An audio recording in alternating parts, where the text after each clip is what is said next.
Hello, my name is Jordan. I'm on the Braze customer success team, and I will be walking you through win-back campaigns.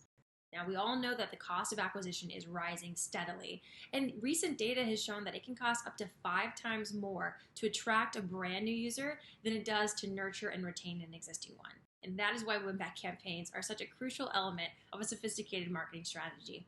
So, what's a win-back campaign anyway? A win-back campaign is exactly what it sounds like. It's an attempt to re-engage lapsing users before they churn. And lapsing can mean a lot of different things to a lot of different brands, but it's important that you're thinking about the customer life cycle. So with a life cycle, there's all of this opportunity to inspire and nudge users to perform high-value actions. But with that, there are a ton of opportunities for them to churn. Here, maybe they'll lapse here, maybe they'll forget all about you here. So there's 3 main things you want to keep in mind.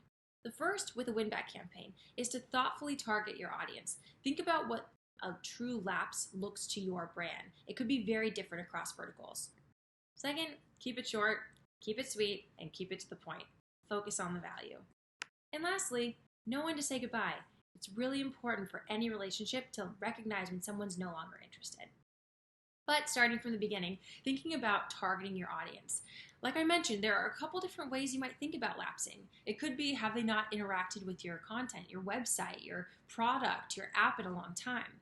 It could be 21 days for you. If you're a travel company, it could be 6 or 9 months. Whereas if you're a nutrition app that inspires people to log what they're eating every day, if it's been more than 3 days, that might be cause for concern. And then another thing about lapsing is, are they lapsing with your marketing strategy? Are they not engaging with the channels that you're sending? And when we think about channels for winbacks, you want to think about out-of-app channels. An in-app message or a content card might be beautifully created, but if they're not in the app or the website, they're not going to see it. So the best channels for a win-back campaign: push notifications, email, and SMS. So with that, if they're not interacting with your email, it can have adverse effects. It could impact your email deliverability. Figure out when to say goodbye, which we'll get to in a second. Secondly, think about the value. Keep it short, keep it sweet. They're not going to read a novel. They haven't been interacting with your brand in some time. So think about multivariate testing the call to action. Is it going to be a promo code that gets them? Is it some mystery offer? Is it going to be a VIP only exclusive article that they can read? Think about what's going to be impactful and test, test, test. You want to find what works for your audience as soon as possible and keep optimizing. And then lastly, know when to say goodbye.